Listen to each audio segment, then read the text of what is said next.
गंधर्व आम्ही प्रस्तुत करताना त्यांना त्यांच्याबद्दल ज्या ज्या कलाकारांना अतिशय प्रेम आदर वाटत होता अशा कलाकारांना आम्ही जाणीवपूर्वक प्रत्येक देवगंधर्वला निमंत्रण देत होतो. त्यांचं गायन वादन प्रस्तुत होत होतं.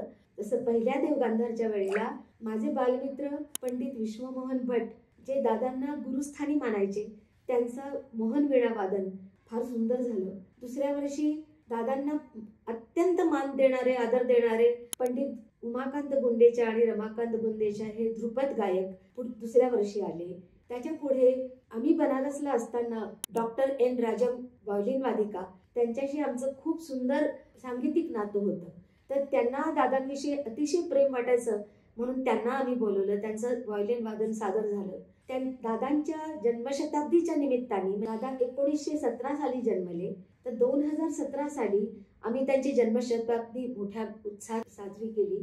त्याच्यात दादांना अत्यंत जवळनं दादांचं गाणं ऐकलेले आणि त्यांना गुरुतुल्य मानणारे पंडित राजन मिश्रा आणि साजन मिश्रा हे त्यावेळेला आवर्जून आले आणि त्यांनी अप्रतिम गाणं सादर केलं.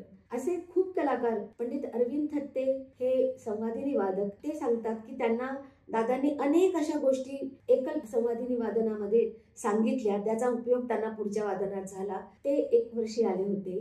नंतर आम्ही एकदम असं एक केलं होतं की दादांचे मित्र कुमार गंधर्व आणि त्यांचे नातू भुवनेश कोमकली, तसंच दादांची नात म्हणजे माझी मुलगी शिवानी. तर असा एक कार्यक्रम आम्ही केला होता की आजोबांच्या स्मृतीनिमित्त नातवंडांनी एक त्यांचं सादरीकरण करावं.